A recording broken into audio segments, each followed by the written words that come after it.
Hello, नमस्कार दोस्तों। अभी हम आज जो हमारा टॉपिक रहने वाला है वो है राजस्थान का इतिहास। तो जो भी बच्चे हमारे साथ पहले से भी जुड़े हुए हैं, कुछ बच्चे, तो सबको मैं बता दूं कि ये जो आज की हमारी क्लास रहने वाली है, ये हम पहली और राजस्थान के एग्ज़ाम के जो कॉम्पिटिटिव एग्ज़ाम है उनकी दृष्टि से ये पहली क्लास रहने वाली है, जिसमें जीके का पार्ट हम लोग कवर करेंगे। जीके में राजस्थान के इतिहास का पार्ट हम कवर करने वाले हैं आज के वीडियो में। तो ये कक्षा जो भी बच्चे सेट या आरएसएसबी की जो भी परीक्षाएं, सेट, वीडियो, पटवारी, जो भी परीक्षाएं होने वाली हैं, या रीट से लेकर फर्स्ट ग्रेड तक जो भी परीक्षाएं टीचर एग्जाम में और आरपीएससी बोर्ड द्वारा जो भी परीक्षाएं ली जाएंगी, उन सब के मैटर को ये लोग कवर करेगी। तो इसमें जो पहली क्लास है, हम इसमें आज क्या पढ़ेंगे? राजस्थान में किसान आंदोलन। ठीक है, पहली क्लास में हम पढ़ेंगे राजस्थान में किसान आंदोलन। हालांकि किसान आंदोलन जो पढ़ाया जाता है, जैसे पहले राजस्थान में स्टार्टिंग से यदि हम देखें तो प्राचीन सभ्यताएं वगैरह पढ़ाई जाती हैं, फिर राजपूत वंश पढ़ाए जाते हैं, और उसके बाद हम अंग्रेजों के समय जो भी 1857 की क्रांति और उसके बाद किसान आंदोलन टॉपिक आता है। और हम आज डायरेक्ट किसान आंदोलन पढ़ रहे हैं क्योंकि ये थोड़ा सा एग्जाम की दृष्टि से महत्वपूर्ण है, इसलिए हम इसे पहले कवर अप करें। और साथ ही प्रजामंडल आंदोलन भी हम इसके बाद पढ़ेंगे। तो जो किसान आंदोलन है, वैसे प्रजामंडल और किसान आंदोलन को एक साथ पढ़ना चाहिए, क्योंकि इन दोनों में जो नेता हैं, जो लीडर्स हैं, वही लीडर्स प्रजामंडल में रहेंगे। किसान आंदोलन में भी जो घटनाएं होंगी लगभग उसी दरमियान हम देखेंगे कि प्रजामंडल आंदोलन भी बाद में शुरू हो जाते हैं। तो किसान आंदोलन और प्रजामंडल आंदोलन को लगभग एकदम सेपरेट नहीं किया जा सकता। हाँ, थोड़ा इनमें अंतर है। एक जो हम देखते हैं, किसान आंदोलन किस लिए किए गए? किसान आंदोलन किसानों की जो आर्थिक समस्याएं थी, उनके ऊपर जो कर लादे गए थे, या उनके ऊपर जो सामाजिक समस्याएं थी, जो उनके ऊपर जो जो उनसे बेगार करवाई जाती थी। ठीक है, बिना पैसे दिए उनसे काम करवाया जाता था, जिस प्रकार से बंधुआ मजदूरी थी। तो इस प्रकार से ये एक आर्थिक आंदोलन था, आर्थिक मांगों के लिए था। और उसी प्रकार से हम प्रजामंडल को देखें तो प्रजामंडल किस प्रकार का आंदोलन रहने वाला है? प्रजामंडल एक राजनीतिक आंदोलन था, जो कि राजनीतिक अधिकारों के लिए लड़ा गया और लोगों ने इसमें भागीदारी की। तो आइए हम शुरू करते हैं। तो जो भी बच्चे पहली बार हैं वो चैनल को जरूर सब्सक्राइब कर लें। तो शुरू करते हैं। पहला चैप्टर जो हमारा रहने वाला है, राजस्थान में किसान आंदोलन। जैसा कि हम देख रहे हैं, राजस्थान में किसान आंदोलन, तो राजस्थान में जो किसान आंदोलन हुए उनके बारे में देखते हैं। तो राजस्थान के किसान आंदोलन में पहला जो हम पढ़ने वाले हैं वो है बिजोलिया किसान आंदोलन। ठीक है, राजस्थान में जो बिजोलिया किसान आंदोलन है, ये सबसे बड़ा आंदोलन है। लगभग 44 वर्षों तक, देखिए आप देखेंगे तो लगभग 44 वर्षों तक इसमें संघर्ष किया गया है, और सबसे बड़ा ये आंदोलन था राजस्थान का। ठीक है, राजस्थान में जो बिजोलिया किसान आंदोलन है, इसके बारे में पढ़ेंगे। और 1897 से 94 तक, 1897 से 94 तक चलने वाला ये, 44 वर्षों तक चलने वाला ये सबसे बड़ा आंदोलन है। ये बिजोलिया के बारे में भी हम कुछ जानकारी ले लेते हैं। तो पहले देखते हैं कि आंदोलन के बारे में क्या, जो बिजोलिया आंदोलन का परिचय हम एक बार देखते हैं। भारत के इतिहास का सबसे लंबा, ठीक है, सबसे लंबा जो हमने बात कर ली है, 44 वर्ष तक चलने वाला ये आंदोलन रहा। ये आंदोलन क्या था?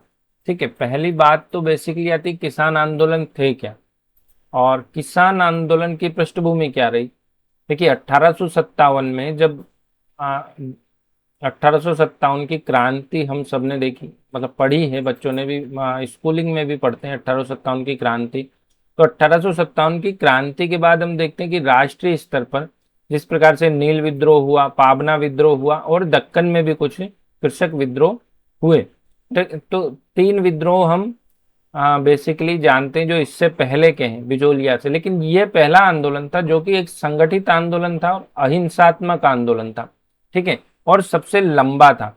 अहिंसक किसान आंदोलन था। देखिए इसका जो मूल क्या है कि ये अहिंसक था, गांधी जी ने भी इसकी सराहना की थी कि ये लंबा गांधी जी से पूर्व ही अहिंसक किसान आंदोलन था। गांधी जी 1914 के बाद हम देखते हैं गांधी जी का जो एरा शुरू होगा 1919 से, बेसिकली 1920 के बाद ही, जब बाल गंगाधर तिलक की मृत्यु के बाद गांधी जी का हम एरा देखते हैं।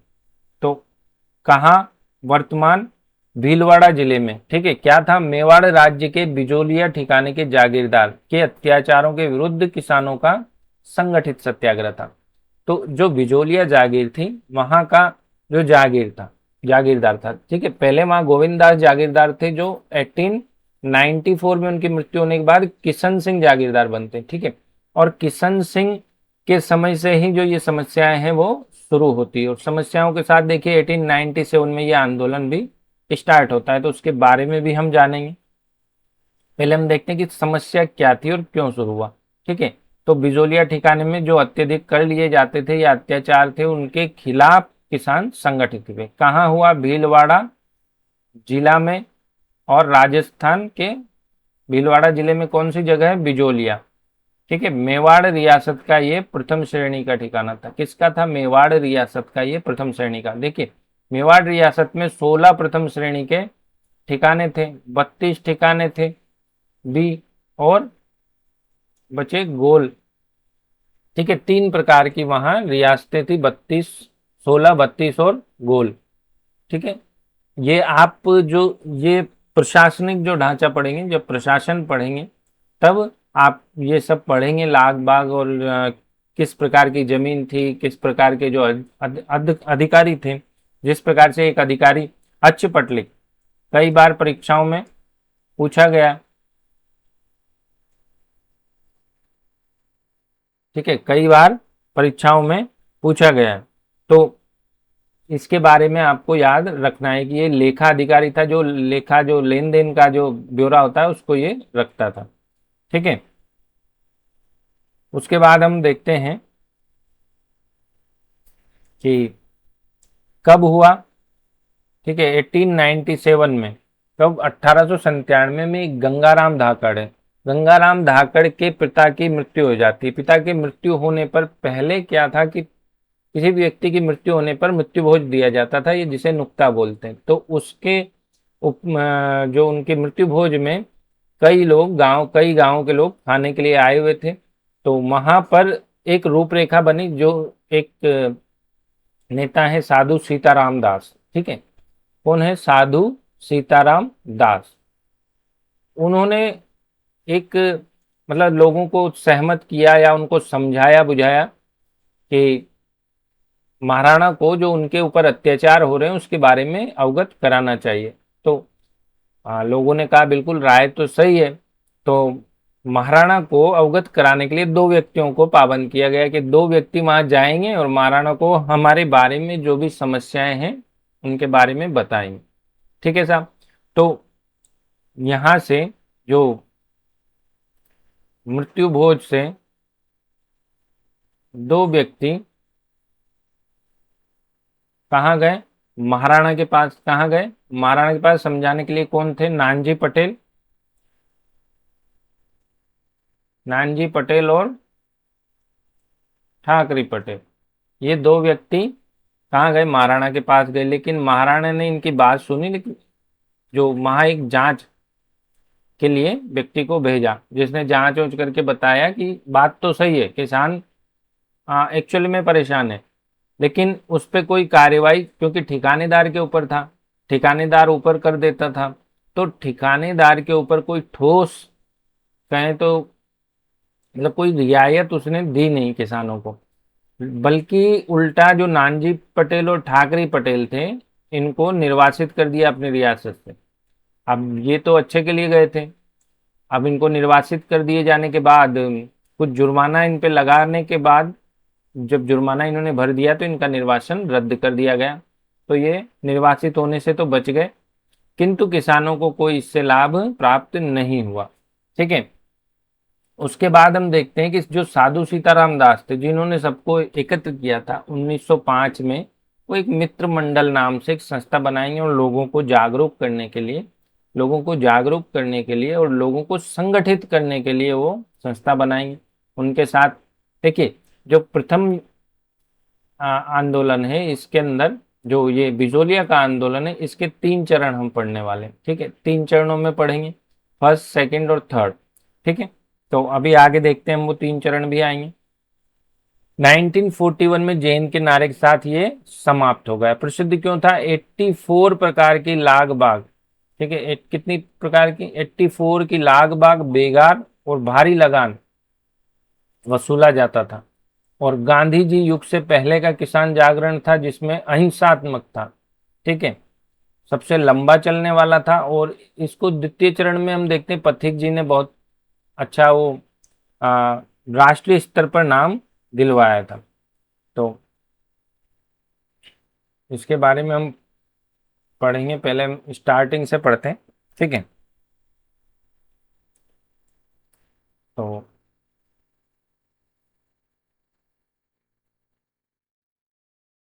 थोड़ा सा, ठीक है, अब हम देखते हैं 1897 से 94। बिजोलिया वर्तमान भीलवाड़ा जिले में ऊपरमाल के पठार वाला क्षेत्र था। ठीक है, हमने क्षेत्र को देख लिया। बिजोलिया की जागीर किसके अंडर थी?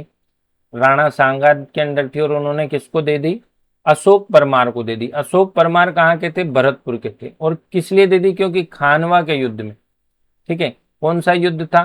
खानवा के युद्ध में उनके अपार साहस का परिचय देने के स्वरूप उन्होंने ये जागीर उन्हें उपहार स्वरूप दी थी। खानवा जो भरतपुर में युद्ध हुआ था, जो बाबर से युद्ध सांगा ने लड़ा था, उसमें ये शामिल हुए थे और अपार साहस का परिचय इन्होंने दिया था। उसी के उपहार स्वरूप ये उन्हें मिली थी। तो हम कहें तो जो संस्थापक हैं, संस्थापक कौन है? अशोक परमार। ठीक है, संस्थापक कौन है बिजोलिया के? अशोक परमार को हम मानते हैं। 1894 मैंने आपको बताया था कि ठिकानेदार गोविंद दास की मृत्यु होने के उपरांत किसको, कृष्ण सिंह या किशन सिंह, नए ठिकानेदार बने। कौन बने? कृष्ण सिंह, किशन सिंह नए ठिकानेदार बने, जिनके समय पर ही यह आंदोलन शुरू हुआ। 1897 में। देखो 94 में वो बन गए थे, लेकिन उनकी नीतियां अच्छी नहीं थी किसानों के प्रति, इसलिए किसानों में असंतोष व्याप्त हो गया। शुरुआती घटना यदि हम देखें तो 1897 में गंगाराम धाकड़ के पिता के मृत्यु भोज में बड़ी संख्या में बिजोलिया किसान एकत्रित हुए, जहां साधु सीताराम दास के समझाने पर अपनी समस्याओं को मेवाड़ महाराणा तक पहुंचाने के लिए नानजी पटेल, ठाकरे पटेल, 2 लोगों को भेजा। ये हमने पढ़ लिया, नानजी पटेल और ठाकरे पटेल जी को हमने पढ़ लिया। इनके साथ क्या हुआ ये भी हमने जान लिया।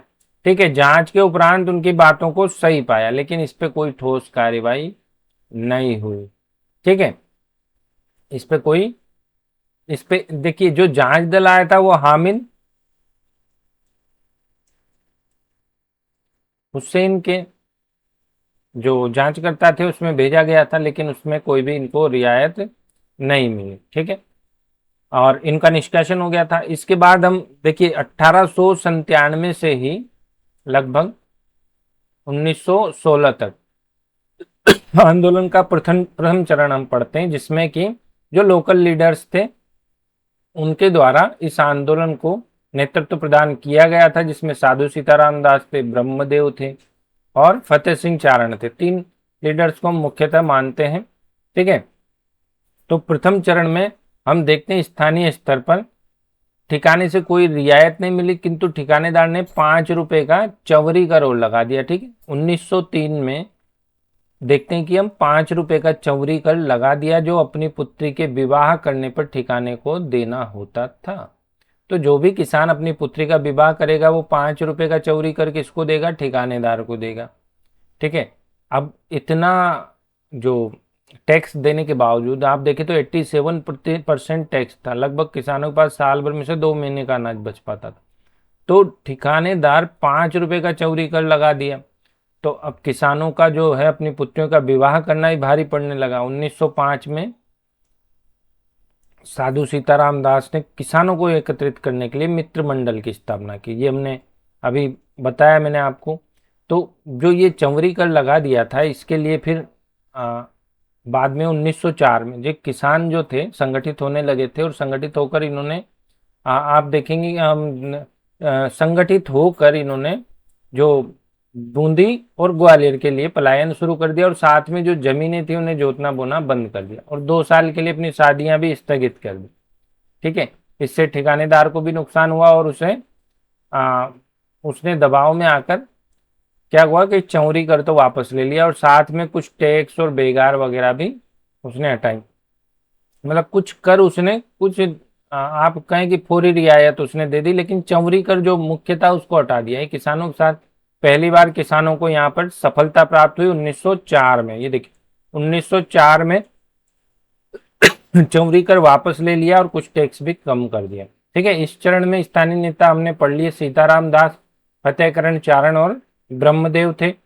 किसानों पर चौरी कर तंग होकर वो ग्वालियर और बूंदी पलायन करने लगे। ठीक है, ये बात हमने देख ली। 1906 में कृष्ण सिंह की मृत्यु के उपरांत, ठीक है, 1906 में क्या होगा कि ये जो कृष्ण सिंह थे जो गोविंददास के बाद ठिकानेदार बने या जागीरदार बने। ये जागीर शब्द आपको याद रखना है कि ये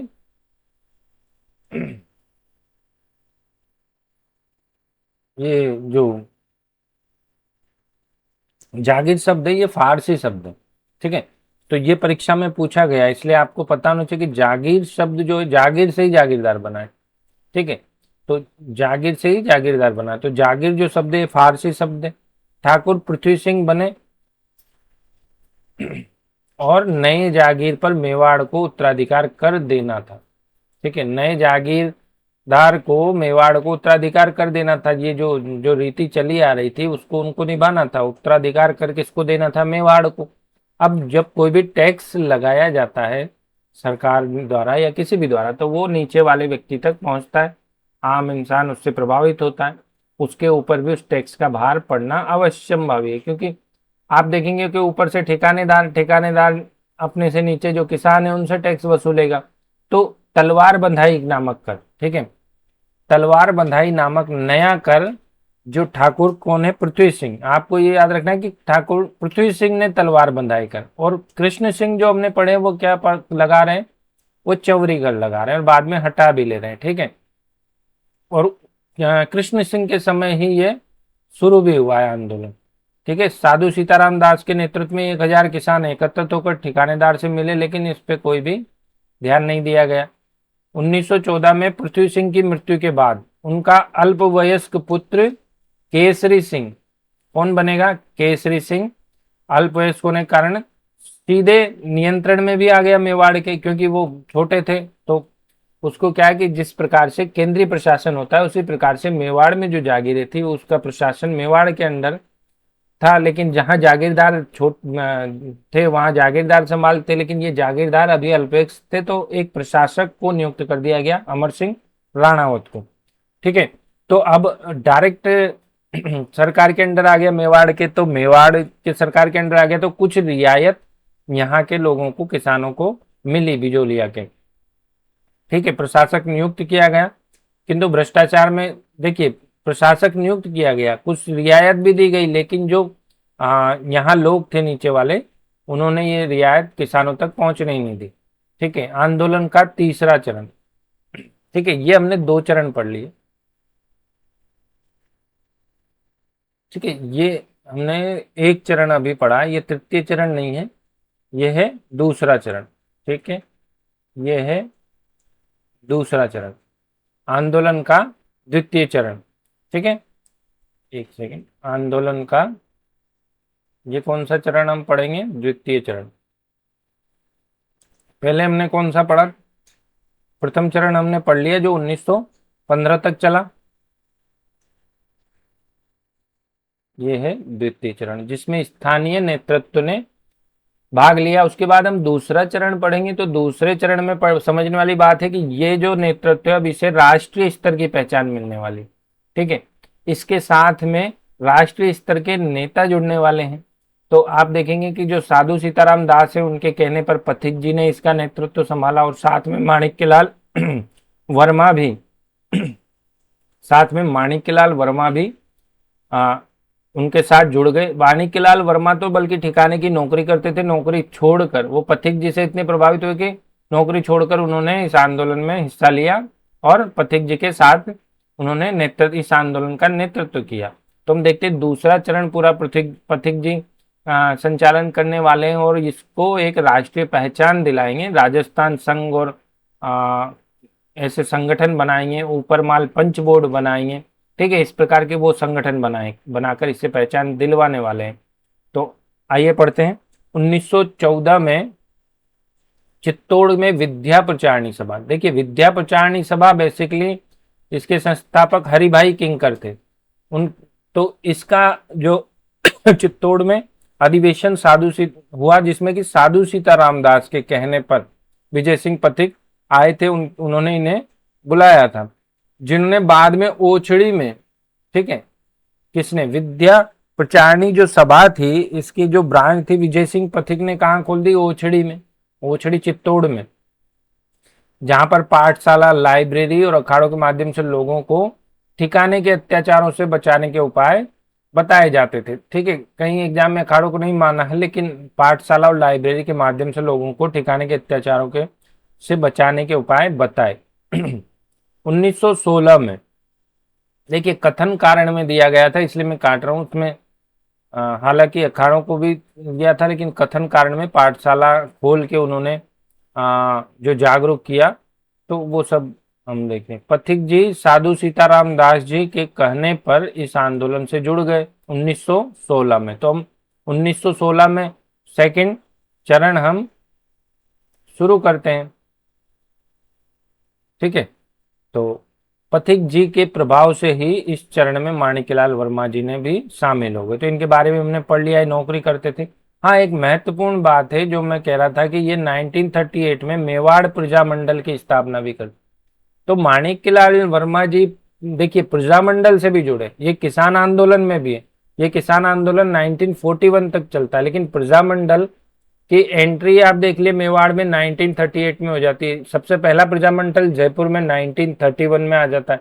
तो इस प्रकार से प्रजामंडल को आप अलग नहीं कर सकते इससे, किसान आंदोलन से। तो विजय सिंह पथिक इनका मूल नाम था। ठीक है, विजय सिंह पथिक का जो मूल नाम क्या था, भूपाल सिंह। विजय सिंह पथिक के बारे में हम जानकारी ले लेते हैं कि विजय सिंह पथिक कौन थे आखिर। विजय सिंह पथिक थे, भूप सिंह इनका नाम था, और ये यूपी के बुलंदशहर के गुढ़ावली गांव के थे। देखिए ये प्रश्न कई बार पूछा गया कि बुलंदशहर के थे, यूपी के थे, ठीक है, गुढ़ावली ग्राम के थे, ये प्रश्न बन सकते हैं। इस प्रकार के प्रश्न आरएसएस भी आजकल बनाता भी है। तो भूप सिंह, विजय सिंह पथिक का नाम क्या था, ये भी प्रश्न बन चुका है। तो देखिए 2 लाइन में 2 प्रश्न आपके। ये रास बिहारी बोस के क्रांतिकारी दल के सदस्य थे। ठीक है, ये रास बिहारी बोस के क्रांतिकारी सदस्य के दल के सदस्य थे। तो इन्हें राजस्थान में गिरफ्तार करके जो ब्यावर में तोड़गढ़ जेल में रखा गया था, जहां से ये भाग गए थे। ठीक है, और अपना नाम बदलकर राजस्थानी में ही रहने लगे थे। ठीक है, इन्होंने ही बिजोलिया आंदोलन को कानपुर से, ठीक है, तो पथिक जी जो थे, इन्होंने कानपुर से समाचार पत्र प्रकाशित होता था, विद्याशंकर गणेश शंकर विद्यार्थी उसके संपादक थे। तो गणेश शंकर विद्यार्थी जो इनके मित्र भी थे, इन्होंने उनको राखी भेजी थी और आग्रह किया था कि जो बिजोलिया का जो आंदोलन है इसको वो अपने समाचार पत्र में प्रकाशित करें, इसके बारे में लोगों को जागरूक करें। तो समाचार पत्र में कोई भी खबर जब छपती है तो लोग उसे पढ़ते हैं और उसके बारे में जानते हैं। तो इस प्रकार से राष्ट्रीय स्तर पर भी एक पहचान मिली, लोगों ने इसके बारे में पढ़ा, जाना कि हाँ बिजोलिया में भी किसान अत्याचार से प्रभावित हैं और आंदोलन कर रहे हैं। 1916 में किसान पंच बोर्ड, देखिए 1916 और 1917 ये 2 किसान पंच बोर्ड की स्थापना पथिक जी ने की, और साथ ही एक ऊपरमाल पंच बोर्ड है जिसकी स्थापना भी पथिक जी ने की, लेकिन मन्नालाल पटेल इसके पहले सरपंच बने। तो आपको मिक्स नहीं करना है, जिस प्रकार से परीक्षा में भी पूछा जाए आपको दोनों को सेपरेट रखना है। अगर वो जिस भी प्रकार से पूछता है आप उस प्रकार से जवाब दे सकते हैं, क्योंकि 2 प्रकार से बुक्स में भी कई जगह दिया गया है, कई जगह मिक्स भी कर दिया जा रहा है। ठीक है, 1919 में गांधी जी की सलाह पर, 1919 में गांधी जी की सलाह पर वर्धा में, ठीक है, गांधी जी की सलाह पर वर्धा में राजस्थान संघ, ठीक है, राजस्थान सेवा संघ की स्थापना पथिक जी ने वर्मा जी, रामनारायण चौधरी, हरिभाई किंकर, इनके सहयोग से की। हम देखते हैं कि रामनारायण चौधरी इसके सचिव भी रहे। 1920 में इसे अजमेर ले आए, ठीक है। और अजमेर में जो इसके दो बाद में इसकी पत्रिकाएं भी हम देखते हैं कि राजस्थान केसरी और तरुण राजस्थान, दो पत्रिकाएं इसकी प्रकाशित होती थी, ठीक है।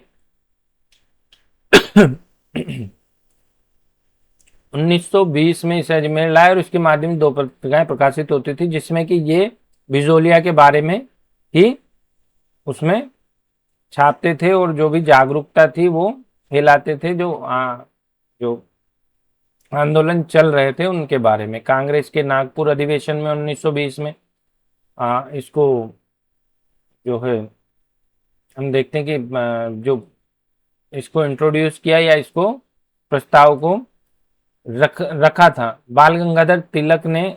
हम देखते हैं कि फतेह सिंह को पत्र भी लिखा था, मेवाड़ के महाराणा को, इसके बारे में कि लोगों के जो समस्याएं थी उसके लिए। बाल गंगाधर तिलक 1920 तक एक बड़े लीडर थे। गांधी जी से पहले कांग्रेस में सबसे बड़े लीडर यदि हम देखें तो बाल गंगाधर तिलक को ही माना जाता था, जिनका प्रभाव सर्वाधिक रहा, और वो क्रांतिकारी दल के नेता थे। जो आपने लाल बाल पाल, इस प्रकार से आप जब भारत का इतिहास पढ़ते हैं, स्वतंत्रता जो आंदोलन पढ़ते हैं, तब आप बाल गंगाधर तिलक को पढ़ते हैं। तो बाल गंगाधर तिलक ने फतेह सिंह को पत्र भी लिखा था, और बाल गंगाधर तिलक ने इसके ऊपर एक मराठा जो समाचार पत्र है महाराष्ट्र से छपने वाला, उसमें इसके बारे में एक लेख भी संपादकीय भी लिखा था। मेवाड़ महाराणा फतेह सिंह 1884 से 1921, ठीक है। ये एक एक्स्ट्रा जैसे किसान आंदोलन से संबंधित जानकारी नहीं है, लेकिन मुझे लगा तो मैंने यहाँ पर आपके लिए एक इसको ऐड कर दिया कि 1884 से 91 में फतेह सिंह जो थे वो जो महाराणा थे मेवाड़ के। और फतेह सिंह के बाद हम देखेंगे कि 1921 में इनकी मृत्यु के बाद भूपाल सिंह बनेंगे, जो कि हमारी आज़ादी तक जब रियासतों का एकीकरण होगा तब तक कौन रहेंगे, भूपाल सिंह। तो आपको ये याद रखना है, जब आप एकीकरण भी पढ़ेंगे तो तृतीय चरण में जब भूपाल सिंह को राज प्रमुख बनाया जाएगा और चतुर्थ चरण में महाराज प्रमुख बनाया जाएगा, तब आपको यहाँ से आप लिंक कर पाएंगे कि भूपाल सिंह से पहले कौन थे, फतेह सिंह, जो कि किसान आंदोलन थे 1921 से भूपाल सिंह बने। तो आपके लिए ये एक जानकारी है। उसमें 1903 में क्या होता है कि दिल्ली दरबार लगता है 1903 में करजन के समय। तो हम देखते हैं कि जो आपके महाराणा है वो उनको वहां से निमंत्रण मिलता है आने के लिए, और उसके ऊपर एक हमारे राजस्थान के जो क्रांतिकारी थे जिन्होंने केसरी सिंह बारठ, इन्होंने चेतावनीरा चुंगटिया नामक कविता लिखकर महाराणा फतेह सिंह को भेजी, पत्र लिखा 1900, जिसकी वजह से वो उस दरबार में ही शामिल होने नहीं गए। उनका जमीर इतना जाग गया कि उन्होंने शामिल ही नहीं हुए।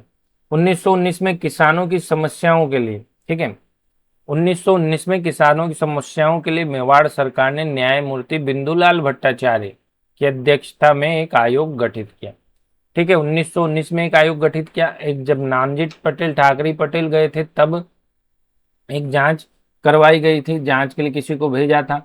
और 1919 में किसानों की समस्याओं के लिए मेवाड़ सरकार ने न्यायमूर्ति बिंदुलाल भट्टाचार्य की अध्यक्षता में एक आयोग गठित किया, ठीक है। आयोग में की रिपोर्ट में किसानों की समस्याओं को सही पाया और अपनी रिपोर्ट दे दी, ठीक है। कुछ होता जाता है नहीं, रिपोर्ट तो दे दी जाती है। कई बार आई, आंदोलन उग्र होता देख अंग्रेजों, देखिए अब अंग्रेज जो थे, अंग्रेज सरकार थी, उनको लगा कि यह आंदोलन अधिक बढ़ सकता है, क्योंकि सरकार किसकी थी, अंग्रेजों की थी, और अंग्रेजों के अंदर मेवाड़ था और मेवाड़ के अंदर जागीरदार। तो अंग्रेजों को बेसिकली ये डर सताने लगा कि कहीं अंग्रेज अपना कि ये जो पूरी रियासत में ये आंदोलन न फैल जाए, क्योंकि अंग्रेज अपना एक पॉलिटिकल एजेंट रखते थे सभी रियासत में। वो पॉलिटिकल एजेंट यहाँ की रिपोर्ट कहाँ भेजता था, ऊपर भेजता था। तो अंग्रेजों को जब ऊपर से आदेश आया, अंग्रेजों ने एजीजी हॉलैंड को 1922 में मेवाड़ भेजा। विल्किंसन भी थे, ठीक है।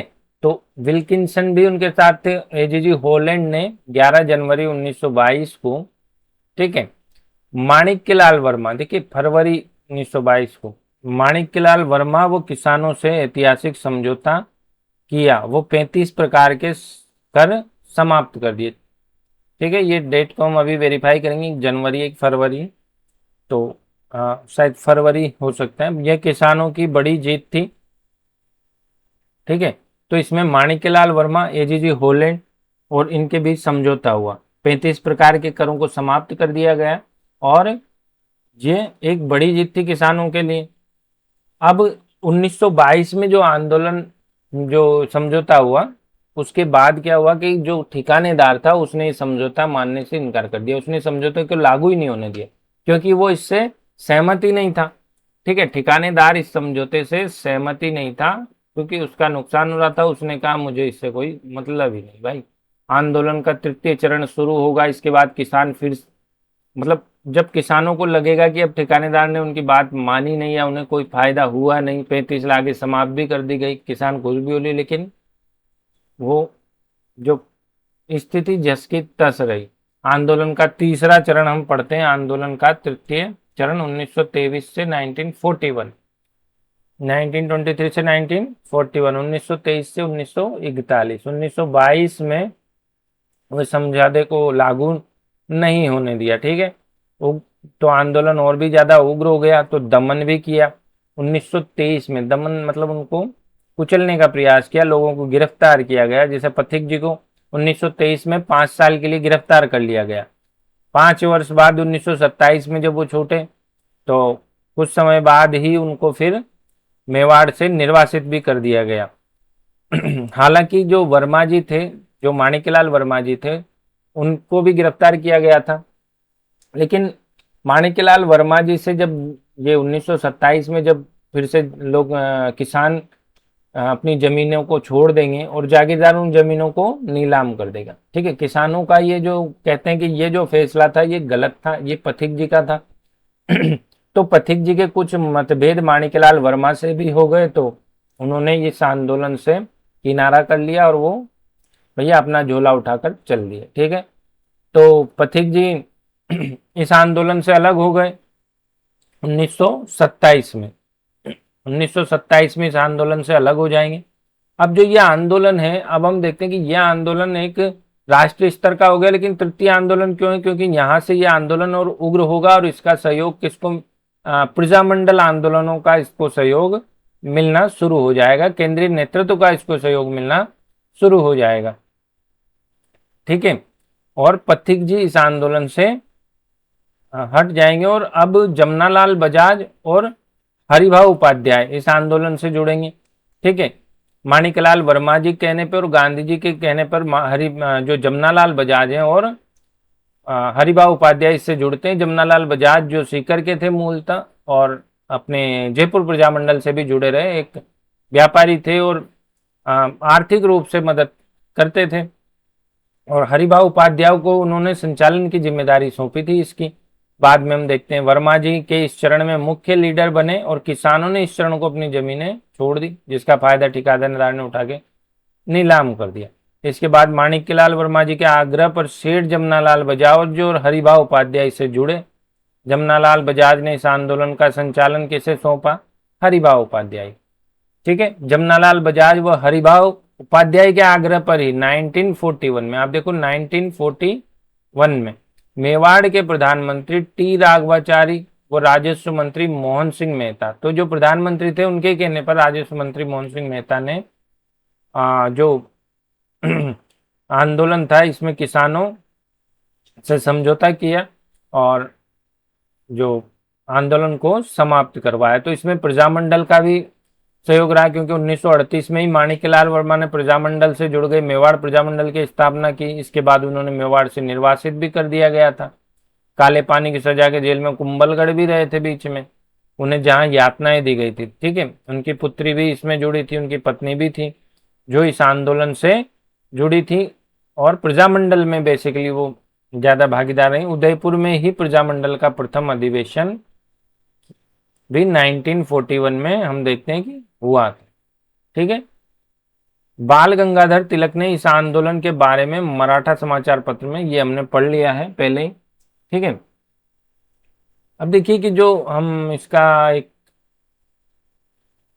आप कहीं रेखा चित्र पढ़ लें, रानी विक्टोरिया जो थी, ये सर्वोच्च जो हमारे यहाँ किसकी सत्ता थी, रानी विक्टोरिया या ब्रिटिश क्राउन की, जो महारानी ब्रिटेन की महारानी थी उनके अंडर हम थे। और वायसराय, भारत में एक वायसराय था, ठीक है। वायसराय के अंडर हम देखते हैं कि सभी कई रियासतें थी, जैसे ये मेवाड़ की भी एक रियासत वायसराय के अंडर थी। वायसराय के अंडर भारत के अन्य क्षेत्र भी थे जो डायरेक्ट नियंत्रण में थे, लेकिन रियासत जो थी, जो राजस्थान की रियासतें थी, इनको डायरेक्ट नियंत्रण में न लेकर इनसे 1818 में संधियां की गई थी, ठीक है। 1818 में आप देखेंगे तो भीम सिंह जो थे वो मेवाड़ के राजा थे जब 1818 में संधियां की गई थी।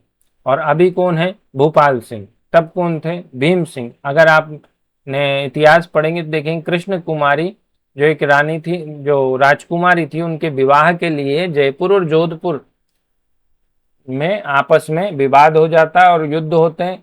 वही भीम सिंह हैं ये, जिनके समय जो संधि हुई थी। और बाद में हम देखते हैं कि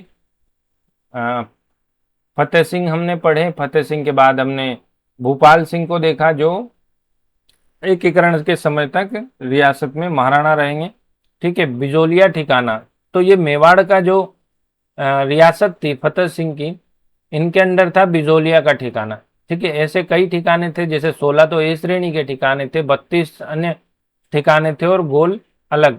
यानी कि जो मेवाड़ रियासत में, इसी प्रकार से अन्य रियासतों में, सभी रियासतों में जो नीचे का प्रशासन था, ठीक है, विकेंद्रीकरण जो सत्ता का था वो इस प्रकार से था, या पद सोपान आप इसको कहें, इस प्रकार से था कि नीचे जो क्षेत्र थे, कृषि के जो क्षेत्र थे, उनके ऊपर एक ठिकानेदार होता था। ठिकानेदार सैन्य शक्ति भी रखता था और साथ में टैक्स भी वसूल करता था, जो राजा को आवश्यकता पड़ने पर सैन्य सहायता दिया करता था। लेकिन अंग्रेजों के समय आने के बाद अंग्रेजों ने रियासत में अपनी एक रेजिमेंट रखना शुरू किया था। 1818 में जो संधियां हुई उसके तहत, और विदेश नीति और रक्षा नीति लगभग अंग्रेजों के पास थी, ठीक है। उनका इंटरफेयर हमेशा राजनीतिक मामलों में रियासतों में रहता था।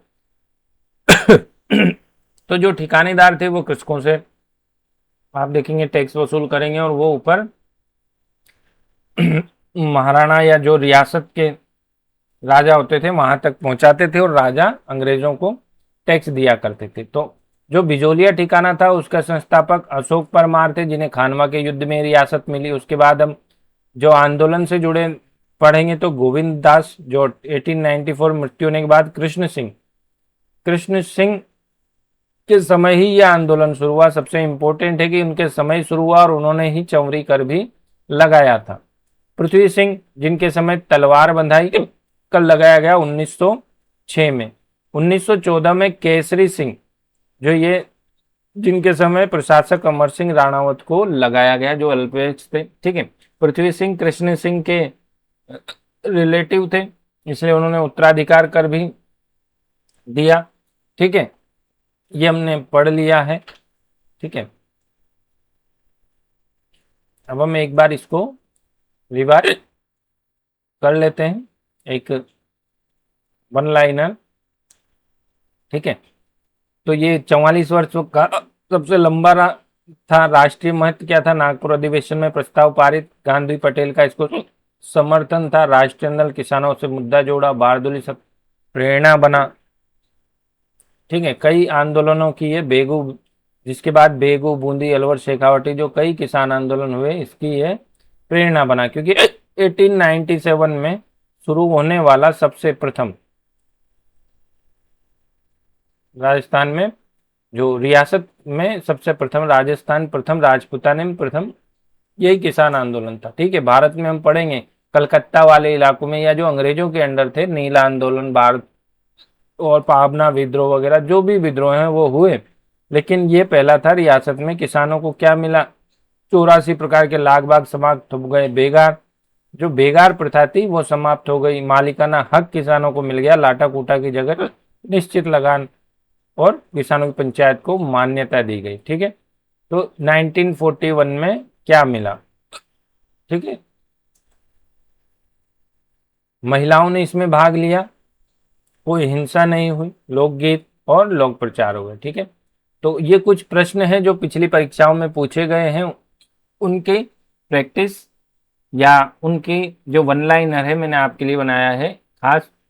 आप इसको एक बार देखेंगे तो आपको ये जो भी हमने पढ़ा है उसके बारे में एक आपको आइडिया लग जाएगा कि किस प्रकार से प्रश्न आरपीएससी या आरएसएस भी पूछती है। बिजोलिया किसान आंदोलन किस जिले से संबंधित है? ठीक है, बिजोलिया किसान आंदोलन किस जिले से संबंधित है? तो बिजोलिया किसान आंदोलन किस जिले से संबंधित है? ये भीलवाड़ा से।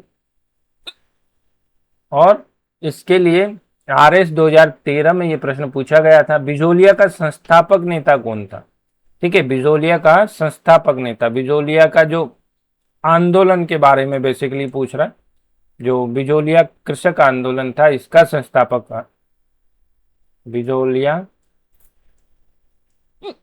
जो आंदोलन था इसका संस्थापक नेता कौन था?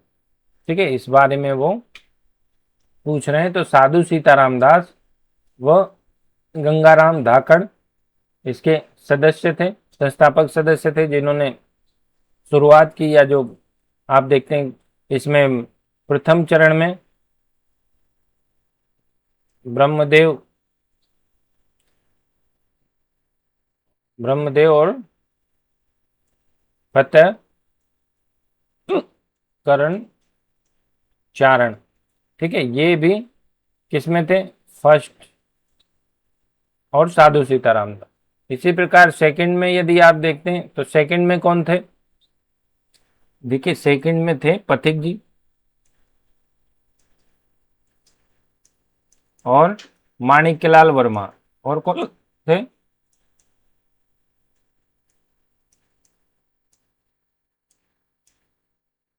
ठीक है, अगर आप तीसरा जो देखेंगे तो तीसरे में कौन थे? माणिक्यलाल वर्मा तो थे ही थे,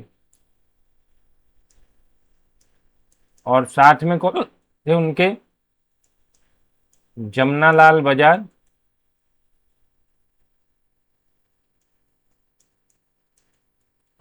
और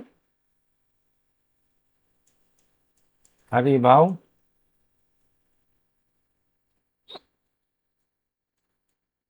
उपाध्याय। ठीक है, ये जो लीडर्स थे ये फर्स्ट चरण, सेकंड चरण और तृतीय चरण में। ऊपरमाल पंच बोर्ड की स्थापना किसने की? तो विजय सिंह पथिक ने ऊपरमाल पंच बोर्ड की 1916 में स्थापना की।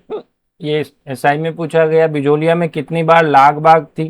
84 प्रकार की लाग बाग थी। पटवारी में 2 बार पूछा गया। बिजोलिया आंदोलन कितने वर्षों तक चला? लगभग 44 वर्षों तक चला। बिजोलिया ठिकाना किस रियासत में था? मेवाड़ रियासत में था। किसमें था? मेवाड़ रियासत में था। बिजोलिया समझौता 1941 किस संस्था की मध्यस्थता से हुआ? ठीक है, बिजोलिया का जो समझौता 1941 में हुआ तो मेवाड़ प्रजामंडल किस मध्यस्थता से हुआ, क्योंकि मेवाड़ प्रजामंडल उस समय एक्टिव हो गया था। बिजोलिया आंदोलन की शुरुआत कब हुई? बिजोलिया आंदोलन की हमने पढ़ा है 1897 में इसकी शुरुआत होती है। विजय सिंह पथिक का मूल नाम क्या था? भूपेंद्र नाथ सिंह। ठीक है, भूपेंद्र नाथ गुर्जर या भूपेंद्र नाथ सिंह आप इन्हें बोल सकते हैं। आरएस में 2 बार पूछा गया।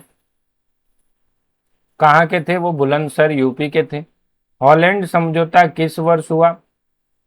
देखिए, हॉलैंड 1922 में है। 35 प्रकार की लागें उन्होंने माफ की। चौवरी कर क्या था? बेटी की शादी पर लिया जाने वाला कर कौन सा कर था? चौवरी कर था। ठीक है, बेटी की शादी पर लिया जाने वाला कर कौन सा था? चौवरी कर था। आंदोलन का नेतृत्व किसने किया? माणिक्यलाल वर्मा ने किया। ठीक है, ये जो ऑप्शन के हिसाब से लगाया गया आंसर है। हमने देखा 3 चरण में अलग अलग आंदोलन का नेतृत्व किया गया। बिजोलिया आंदोलन के समय मेवाड़ के महाराणा कौन थे? फतेह सिंह थे। बिजोलिया आंदोलन के समय मेवाड़ के महाराणा कौन थे? फतेह सिंह थे। और बाद में कौन थे जब आंदोलन समाप्त हुआ? भोपाल सिंह। ये भी आपको याद रखना। ठीक है, ये तो शुरुआत में थे। और समाप्त किसके समय हुआ?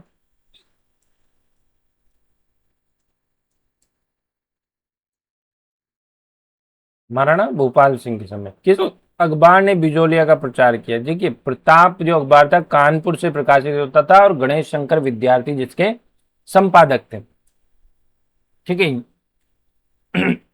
ये वन लाइनर है जिसे आप दोहरा सकते हैं। राजस्थान का प्रथम संगठित किसान आंदोलन था लाटा कूटा चौरी कर, हमने पढ़ लिया। लाटा कूटा बेसिकली खड़ी फसल का अंदाजा लगाना कि हाँ कितने का है। ठीक है, एक होता था कि आ, ठिकाने का व्यक्ति ही रहता था, उसके सामने ही फसल को काटा जाता था और फिर उसके बाद वो उसमें से कर ले जाते थे। ठीक है, साधु सीताराम दास 1905 में मित्र मंडल की स्थापना और पाठशाला बनाई। 1917 में ऊपरमाल पंच बोर्ड किसान पंचायत बेरिसाल मुख्यालय बना। हॉलैंड समझौता। हल आंदोलन आपने इसमें अभी हमने नहीं पढ़ा, लेकिन हल आंदोलन जब खेत परती छोड़े तो एक आप देखते हैं कि हल जितने घर में हल होते थे उसके ऊपर भी टैक्स पहले ठिकानेदार द्वारा लिया जाता था। तो ये एक हल टैक्स भी है, हल टैक्स जितने हल हैं उस पर टैक्स लिया जाता था। ठीक है, आंदोलन बेगू शेखावटी और जगह हुए, लेकिन कहीं भी इतना लंबा आंदोलन नहीं चला। ये सबसे लंबा था। भीलवाड़ा ऊपरमाल पठार वाला क्षेत्र मेवाड़ रियासत का प्रथम श्रेणी का ठिकाना। 1897 गंगाराम धाकड़ ने गिरधारीपुरा में की इसकी शुरुआत। क्रांतिकारी मोड़ कब आया? 1916 में जब विदेश विजय सिंह पथिक की इसमें एंट्री होती है, इसे राष्ट्रीय स्तर की पहचान मिलती है और गांधी जी तक, बाल गंगाधर तिलक तक, कांग्रेस तक ये बात पहुंचती है। मतलब देश में सभी लोगों को जानकारी होती है और राष्ट्रीय स्तर पर ये एक मुद्दा बनता है। जिसके बाद देखिए जांच आयोग बिंदुलाल भट्ट और हॉलैंड आयोग, इस प्रकार से हॉलैंड आयोग से देखते हैं कि 1922 में समझौता भी होता है लेकिन उसको लागू नहीं करवा पाते हैं वो लोग। माणिक्यलाल वर्मा 1927 में द्वितीय चरण के नेतृत्व करता है। अंतिम जीत 1941 में प्रजामंडल की बीच मध्यस्थता से ही समझौता हो गया। ठीक है,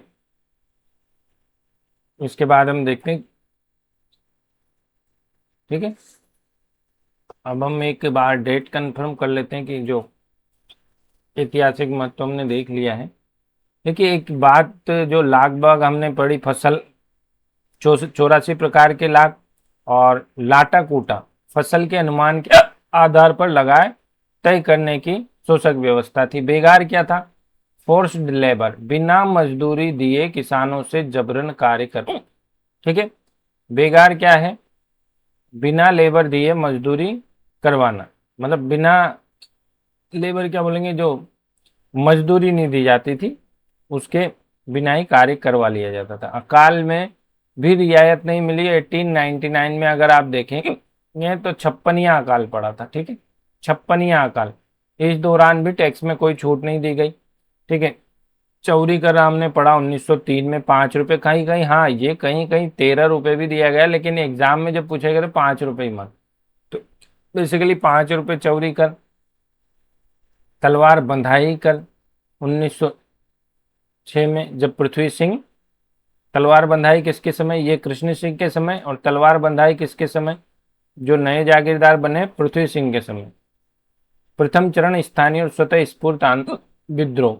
ठीक है, ये हमने पढ़ लिया है। 8 महीने के प्रयास बाद वो मिले थे और शिकायत पहुंचाने सफल रहे, तो उन्हें क्या कर दिया? निष्कासित कर दिया था। ठीक है, एक जांच आयोग भेजा था लेकिन शिकायतें सही पाई गई, लेकिन जागीरदार को चेतावनी दी गई। साधु सीताराम दास कृषि का बहिष्कार कर दिया। पलायन सत्ता परिवर्तन ने ये सब पढ़ लिया। द्वितीय चरण 1915 से 1923 तक हमने पढ़ा। ठीक है, और द्वितीय चरण में ही हम देखते हैं कि 51 प्रमुख नेताओं को गिरफ्तार कर लिया गया था और बिंदुलाल भट्टाचार्य और उनकी अध्यक्षता में ये समझौता हुआ। तो ठीक है, इसमें एक बार चेक करते हैं। 11 जनवरी 1922 को माणिक्यलाल वर्मा, वो किसानों से जो ऐतिहासिक समझौता किया गया उसका समय एक बार देख लेते हैं। आप जो भी है इसे एक बार रिवाइज करेंगे तो आपको ये सभी चीजें अच्छे से याद हो जाएंगी। ठीक है, और इसके बाद हम बेगू और बरड़ का किसान आंदोलन और जो भी अन्य किसान आंदोलन है उन्हें भी साथ में ही पढ़ लेंगे। ठीक है। ठीक है, 11 जून को, ठीक है, 11 जून को समझौता हुआ था। ठीक है, सही है ये। ठीक है, 11 जून को, 11 जून को समझौता हुआ था। जो भी बच्चे हमारे साथ जुड़े हुए हैं, हमारी क्लास को जो भी आपको अच्छी लगी है तो क्लास को एक बार जरूर शेयर कर दें और साथ ही इसे लाइक करें, ज़्यादा से ज़्यादा लाइक करें। और जो भी आपको कोई समस्या है तो आप हमें कमेंट कर सकते हैं। और इसकी जो पीडीएफ है वो टेलीग्राम चैनल पर डाल दी जाएगी, आप टेलीग्राम चैनल से डाउनलोड कर सकते हैं और पढ़ सकते हैं। कार थैंक यू, मिलते हैं फिर नेक्स्ट वीडियो में।